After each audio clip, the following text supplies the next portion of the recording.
ಮುಖ್ಯಮಂತ್ರಿಗಳಾಗಿರ್ತಕ್ಕಂಥ ಸನ್ಮಾನ್ಯ ಮಲ್ಲಿಕಾರ್ಜುನ್ ಖರ್ಗೆಜಿ ಅವರಿಗೆ, ವೇಣುಗೋಪಾಲ್ಜಿ ಅವರಿಗೆ ಮತ್ತು ಸುರ್ಜೇವಾಲಾ ಅವರಿಗೆ ನಾನು ತುಂಬ ಹೃದಯದ ಅಭಿನಂದನೆಗಳನ್ನು ಹೇಳಲಿಕ್ಕೆ ಬಯಸ್ತೀನಿ. ಅದರ ಜೊತೆಗೆ ರಾಜ್ಯದ ಮುಖ್ಯಮಂತ್ರಿಗಳಿಗೆ, ಮಾಜಿ ಮುಖ್ಯಮಂತ್ರಿಗಳಾಗಿರ್ತಕ್ಕಂಥ ಅವರಿಗೆ, ಪಕ್ಷದ ಅಧ್ಯಕ್ಷರಿಗೆ ಎಲ್ರಿಗೂ ಕೂಡ ನಾನು ಅಭಿನಂದನೆಗಳನ್ನು ಹೇಳ್ತೀನಿ.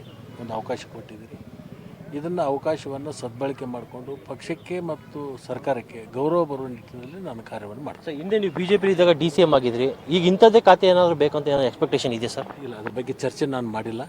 ಮುಖ್ಯಮಂತ್ರಿಗಳು ಚಿಂತನೆ ಮಾಡಿಕೊಂಡು ಯಾರ್ಯಾರಿಗೆ ಏನೇನು ಕೊಡಬೇಕು ಅಂತಕ್ಕಂಥ ತೀರ್ಮಾನ ಅವ್ರು ಮಾಡ್ತಾರೆ. ಎಲ್ಲೋ ಒಂದು ಕಡೆ ಲೇಟ್ ಆಯಿತು ಅನಿಸ್ತಾ ಇಲ್ವಾ ಸರ್ ಲಕ್ಷ್ಮಣ ಸವದಿ ಅವರಿಗೆ ಮಂತ್ರಿ ಸ್ಥಾನ ಸಿಗೋದು? ರಾಜಕಾರಣದಲ್ಲಿ ಕೆಲವೊಂದು ಸರಿ ಇವೆಲ್ಲ ಅನಿವಾರ್ಯಗಳು. ನಿಮಗೆ ಗೊತ್ತಿದೆ, ಇವತ್ತಿನ ಮುಖ್ಯಮಂತ್ರಿಗಳಾಗಿರ್ತಕ್ಕಂಥ ಸನ್ಮಾನ್ಯ DK ಶಿವಕುಮಾರ್ ಅವರು ಹಿಂದಿನ 2018ರಲ್ಲಿ 18ಕ್ಕಿಂತ ಪೂರ್ವದಲ್ಲಿ DK ಶಿವಕುಮಾರ್ ಅವರೇ ಕೆಲವೊಂದು ದಿನ ಮಂತ್ರಿಗಳಾಗಲಿಲ್ಲ. ನೋಡಿದ್ರಲ್ಲ, ಅವೆಲ್ಲ ಅನಿವಾರ್ಯತೆಗಳು ಇರ್ತವೆ. ಕೆಲವೊಂದು ಸನ್ನಿವೇಶಗಳನ್ನು ನೋಡಿಕೊಂಡು, ಸಂದರ್ಭಗಳನ್ನು ನೋಡಿಕೊಂಡು ಅವಾಗ ರಾಜಕಾರಣದಲ್ಲಿ ಏರಿಳಿತ ಇರ್ತವೆ. ಬಟ್ ಈಗ ಕೊಟ್ಟಿದ್ದಾರಲ್ಲ, ಸಂತೋಷ. ಬಿಜೆಪಿ ಅವರು ಟೀಕೆ ಮಾಡ್ತಾ ಇದ್ರು, ಲಕ್ಷ್ಮಣ ಸವದಿ ಅವರು ಬಿಜೆಪಿಲಿ ಇದ್ದಿದ್ರೆ ರಾಜ್ಯಾಧ್ಯಕ್ಷ ಆಗಿರೋರು, ಏನೋ ವಿರೋಧ ಪಕ್ಷದ ನಾಯಕರಾಗಿರೋರು, ಅಲ್ಲೋಗಿ ಏನೂ ಇಲ್ಲ ಅಂತ ಅವ್ರಿಗೇನು ಹೇಳಕ್ಕೆ ಇಷ್ಟಪಡ್ತಾರೆ?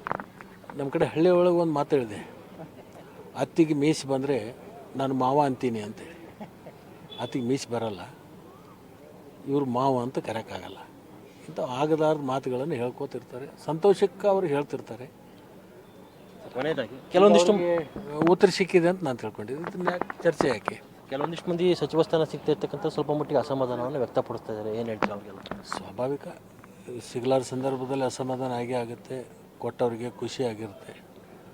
ಅದನ್ನೆಲ್ಲನೂ ಕೂಡ ಮುಖ್ಯಮಂತ್ರಿಗಳು, ಅಧ್ಯಕ್ಷರು, ಮಾಜಿ ಮುಖ್ಯಮಂತ್ರಿಗಳು ಅದನ್ನೆಲ್ಲ ಕರೆಸಿ ಮಾತಾಡಿ ಸರಿ ಮಾಡುವಂಥ ಕೆಲಸ ಮಾಡ್ತಾರೆ. Thanks, all the best. ಇದಿಷ್ಟು ಲಕ್ಷ್ಮಣ ಸವದಿ ಅವರ ಮಾತು. ಕ್ಯಾಮರಾಮನ್ ರಮೇಶ್ ಜೊತೆ ರಾಘವೇಂದ್ರ, ಪವರ್ ಟಿವಿ, ಬೆಂಗಳೂರು.